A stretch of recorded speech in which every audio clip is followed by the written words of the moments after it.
ভার্বের আইএনজি ফর্মটা ঠিক একই জায়গায় বসছে, এখানে আর্টিকেল, এখানে নাউন, মাঝখানে আইএনজি ফর্ম, মাঝখানে আইএনজি ফর্ম। তাহলে এই সবগুলো আইএনজি ফর্মই হয় প্রেজেন্ট পার্টিসিপল হওয়ার কথা, না হয় জেরান্ড হওয়ার কথা।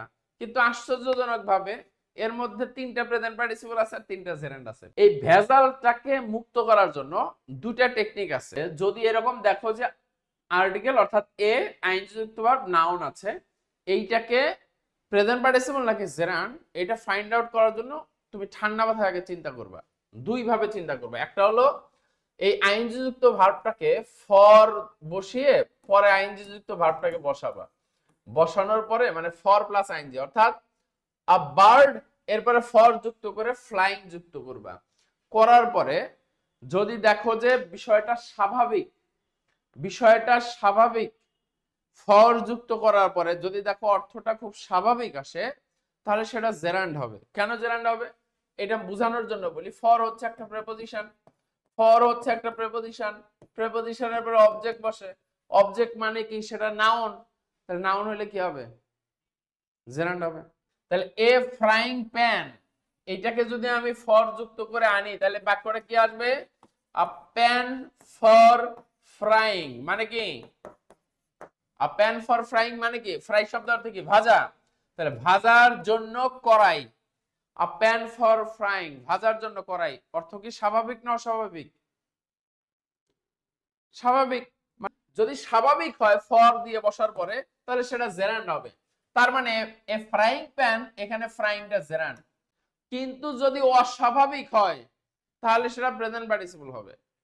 যেমন আমি যদি বলি a bird for flying, a bird for flying মানে কি আসছে, উড়ার জন্য পাখি। আল্লাহ কি পাখি খালি উড়ার জন্যই বানাইছে? মানে এখানে ফ্লাইংটা প্রেজেন্ট পার্টিসিপল, কিন্তু এখানে ফ্লাইংটা প্রেজেন্ট পার্টিসিপল, কিন্তু ফ্রাইংটা জেরান্ড। আর স্লিপিং পিল, পিল শব্দের অর্থ হচ্ছে ওষুধ। পিল শব্দের অর্থ কি, ওষুধ। আ পিল ফর স্লিপিং মানে ঘুমানোর জন্য ওষুধ। তাহলে যে ওষুধটা ঘুমানোর জন্য খাওয়া হয় শুধু, সেই ওষুধটাকে বলা হয় ঘুমানোর জন্য ওষুধ। This is a sleeping pill, এটা একটা ঘুমের ওষুধ, ঘুমানোর জন্য ওষুধ।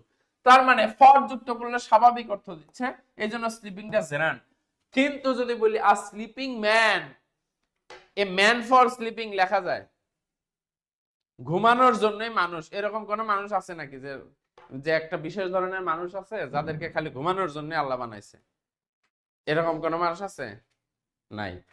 তার মানে এ ম্যান ফর স্লিপিং এটা বলা যায় না, এই জন্য স্লিপিংটা প্রেজেন্ট পার্টিসিপল।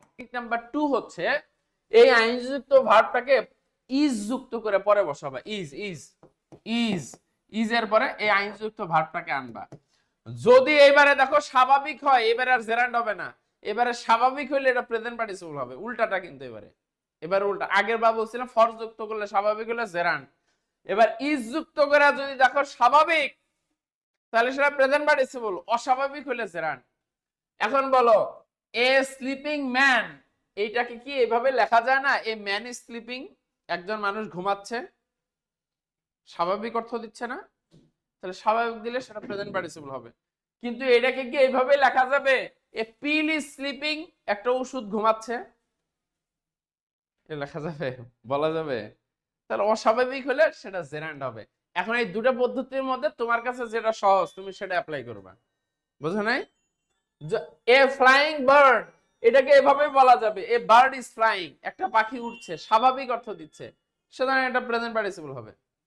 কিন্তু এটা কি বলা যাবে, এ প্যান ইজ ফ্রাইং, একটা মানে কড়াই ভাজতেছে অন্য কিছুকে। তাহলে একইভাবে এ স্টিক ইজ ওয়াকিং, এটা হয় যে একটা লাঠি হাঁটতেছে, লাঠি কি হাঁটতে পারে? পারে না। এখন তোমাদের কাছে এই দুটো টেকনিকের মধ্যে যে টেকনিকটা সহজ লাগে সেটা তুমি প্রয়োগ করো।